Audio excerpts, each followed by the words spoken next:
এটা আমাদের দেশের মানুষ যদি আমাদের দেশের মুভিকে সাপোর্ট করে এটা তো শুনে আনন্দ হওয়ার কথা। এবার শাকিব খানের বরবার সিনেমা নিয়ে মুখ খুললেন অনন্ত জলিল ভাই ও বর্ষা আপু। মানুষ যদি আমাদের দেশের মুভিকে সাপোর্ট করে এটা তো শুনে আনন্দ হওয়ার কথা। সম্প্রতি এক ইন্টারভিউতে অনন্ত জলিল ও বর্ষাকে জিজ্ঞেস করা হয়, আপনারা কি বরবার সিনেমাটি দেখছেন? তখন অনন্ত জলিল ও বর্ষা বলেন, আমরা এখনো কোনো সিনেমাটি দেখি নাই, তিনটা টিজারটি দেখছি। সত্যি কথা, তিনটা টিজারই আমাদের কাছে অনেক ভালো লেগেছে। তিনটা টিজারই দেখেছি, এটা সত্যি কথা। আমার কাছে তিনটাই ভালো লেগেছে। তবে নায়ক অনন্ত জলিল আরও বলেন, একটা ভালো ছবি করতে গেলে দুইটা তিনটা জিনিস যেটা দরকার, একটা হচ্ছে আর্টিস্টেরও একটা ডিমান্ড থাকতে হবে। এটা সারা পৃথিবীতেই ডিমান্ডেবল আর্টিস্টদের ছবির বাজেট বেশি থাকে। গ্যাস, আপনারা হয়তো জানেন শাকিব খানের বরবার সিনেমাটি মুক্তি পেয়েছে 120টি হলে, আর রিলিজের পর প্রত্যেকটি সিনেমা হলে দর্শকের উপচে পড়া ভিড়।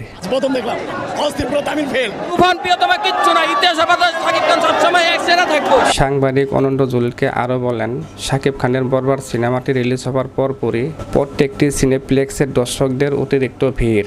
শাকিব খানের বরবার সিনেমাটি নিয়ে আপনার মন্তব্য কি? মানুষ যদি আমাদের দেশের মুভিকে সাপোর্ট করে এটা তো শুনে আনন্দ হওয়ার কথা। শাকিব খানের বরবার সিনেমাটি রিলিজের পরপরই বাংলাদেশের পাবলিকরা বরবার সিনেমাটি দেখে হল থেকে বেরিয়ে এসে আনন্দে বলে, এই জীবনে ধর কম ছবি দেই নাই, আর কাহিনী 1 সেকেন্ডের লেগে মিয়া লড়ি নাই জানেন, এত সুন্দর ছবি। এই বরবার সিনেমাটি দেখে সকলেই আনন্দ পাইছে। আর শাকিব খানের এই বরবার সিনেমার নাম শুনে আপনারা আনন্দ পাইছেন কিনা আমার খুব সুন্দর লাগতেছে। আর ছবির বাজেট যখন বেশি থাকে তখন ছবি মেকিংটা অনেক ভালো হয়। মেকিং তো 100-র মধ্যে 100 হবে, কারণ মেগাস্টার শাকিব খানের বরবার সিনেমার বাজেট 15 কোটি টাকা। এই সিনেমাই বাংলাদেশে রেকর্ড করা সিনেমা হতে চলছে। আপনি কি কন?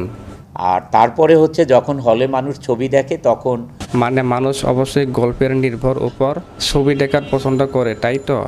ছবিতে অ্যাকশন যতটাই থাকুক না কেন, যদি গল্পের যদি স্ট্রং না থাকে গল্পের স্ট্রং থাকবে না মানে শাকিব খান মানেই স্ট্রং।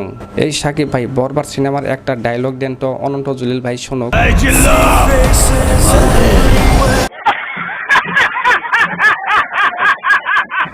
গায়াস, অনন্ত জলিল ও বর্ষাকে নিয়ে আপনাদের কি মন্তব্য অবশ্যই কমেন্ট বক্সে জানিয়ে দিবেন। আর আমার চ্যানেলে নতুন হয়ে থাকলে চ্যানেলে সাবস্ক্রাইব করে রাখুন পরবর্তী এইরকম আরও নতুন ভিডিও আপডেট পাওয়ার জন্য।